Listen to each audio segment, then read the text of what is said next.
পরিস্থিতি একদম ঘোলাটে হয়ে গেছে দেশে শেখ হাসিনা যাওয়ার পরে।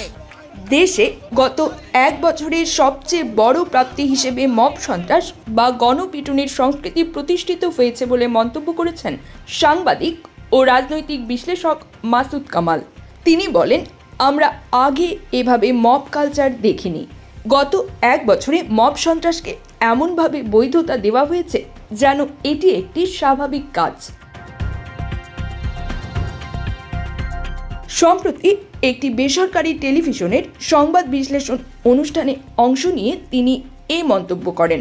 বিশেষ করে ডক্টর ইউনূসের অন্তর্বর্তী সরকারের দায়িত্ব নেওয়ার পর দেশে বিভিন্ন স্থানে মব সন্ত্রাসের ঘটনা উদ্বেগজনক হারে বেড়েছে বলে জানান তিনি। মাসুদ কামাল বলেন, মব সন্ত্রাসের কোনো শাস্তি হচ্ছে না। আপনি মব ভায়োলেন্সের কোনো উদাহরণ দেখাতে পারবেন না যেখানে শাস্তি হয়েছে। এতে করে মব কালচারকে বৈধতা দেওয়া হয়েছে। এটি অত্যন্ত ভয়ঙ্কর একটি প্রবণতা।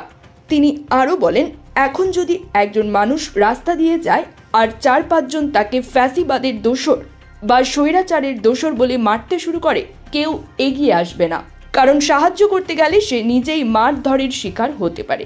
এমনকি পুলিশও আর এগিয়ে আসে না, কারণ তারা জানে মব ঠেকাতে গেলে তাদের ক্লোজ করা হতে পারে। মাসুদ কামাল সাবেক প্রধান নির্বাচন কমিশনার ও মুক্তিযোদ্ধা নুরুল হুদার ওপর হামলার প্রসঙ্গ তুলে ধরেন। তিনি বলেন, আমরা দেখেছি নুরুল হুদা সাহেবকে গলায় জুতার মালা পরানো হচ্ছে, তাকে শারীরিকভাবে লাঞ্ছিত করা হচ্ছে, অথচ পাশে দাঁড়িয়ে থাকা পুলিশ নীরব দর্শকের মতো তাকিয়ে আছে। তিনি প্রশ্ন তোলেন, পুলিশের প্রশিক্ষণ কি তাকে থামাতে বলেনি?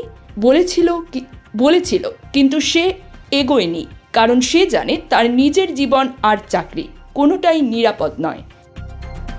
News desk, bridge Bangla 24।